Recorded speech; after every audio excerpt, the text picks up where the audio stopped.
In 2022, something happened that had not occurred in over 60 years. China's population shrank. For the first time since the Great Famine of the 1960s, China recorded more deaths than births, and it has been shrinking every year since.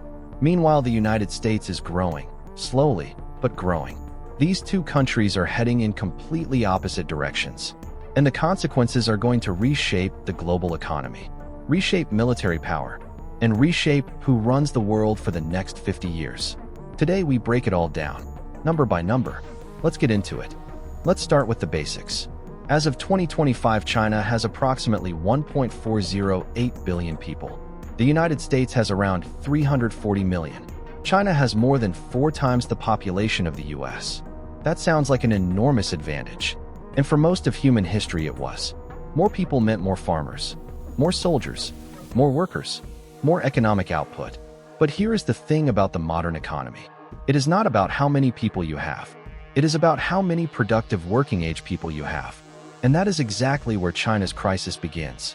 Because China's population is not just large, it is getting old, fast. Round 1, China wins on size. But size alone no longer equals power. To understand China's population crisis, you need to understand one number: the fertility rate. A fertility rate of 2.1 is what demographers call the replacement level.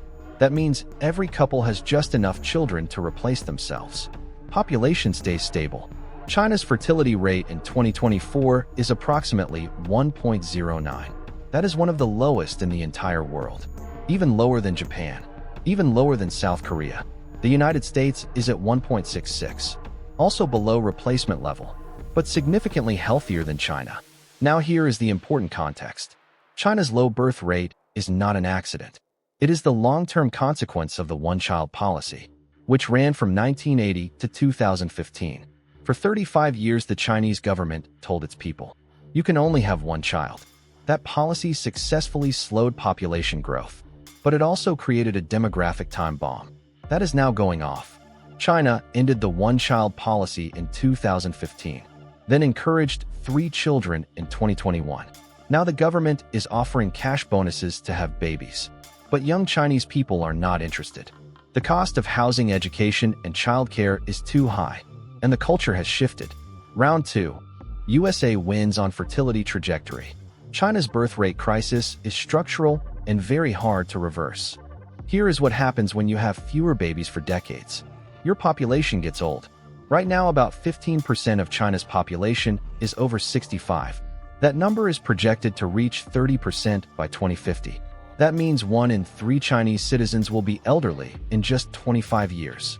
The United States is at about 17% over 65 today, and will reach around 22% by 2050. Still a challenge, but nowhere near as severe. Why does this matter so much? Think about it this way. Elderly people need pensions. They need healthcare. They need support from the working population. China has what demographers call the 4-2-1 problem. Because of the one-child policy, one child grows up with 2 parents and 4 grandparents depending on them. That is an enormous financial burden on a single working person. By 2035, China will have more people over 60 than the entire population of the United States. That is not a typo. More elderly Chinese people than all Americans combined. Round 3. Both countries face aging populations.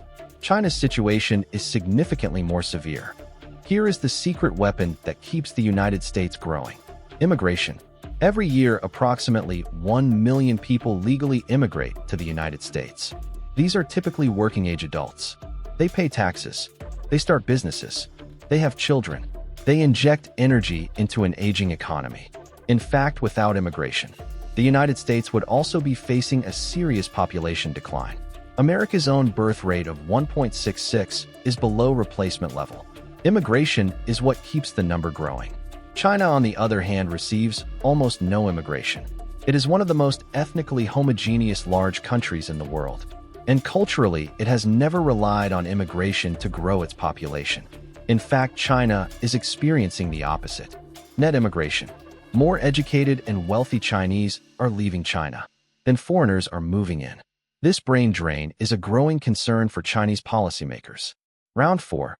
USA wins decisively. Immigration is America's demographic superpower that China cannot replicate easily. Now let's talk about what all of this means for the economy. China's economic miracle of the last 40 years was built on one thing: a massive supply of young cheap labor. Hundreds of millions of workers moved from the countryside to the cities. They built factories. They assembled electronics. They made China the manufacturing capital of the world. But that era is ending. China's working-age population, people between 15 and 64, peaked in 2011 and has been shrinking ever since. Fewer workers means higher wages.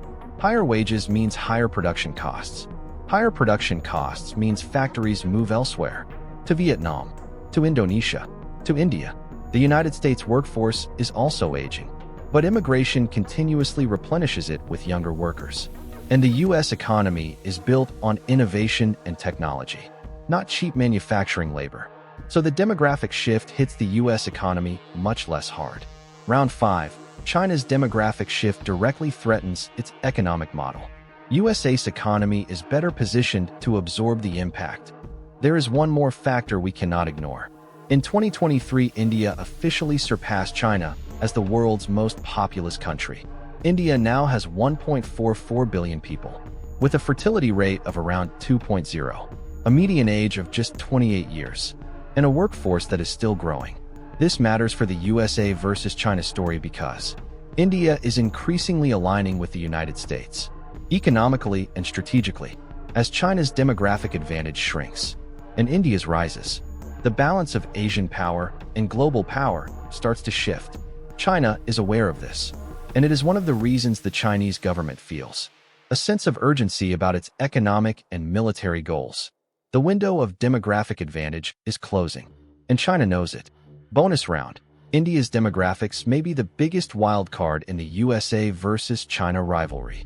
So where does this leave us? China still has the larger population today, but the trend lines are pointing in very different directions. The United States has a sustainable demographic future. Its birth rate is low but manageable. Immigration keeps the workforce young and growing, and its economy does not depend on cheap labor to stay competitive. China faces a demographic crisis that will define the next 50 years. A shrinking workforce, a rapidly aging population, a birth rate that is not recovering despite government incentives, and almost no immigration to fill the gap. The phrase economists use is, China will grow old before it grows rich. And that may be the single biggest challenge China faces this century. If you found this breakdown useful, subscribe. We publish new USA versus China comparisons every week. And drop your answer in the comments. Do you think China can solve its population crisis? Or is it already too late?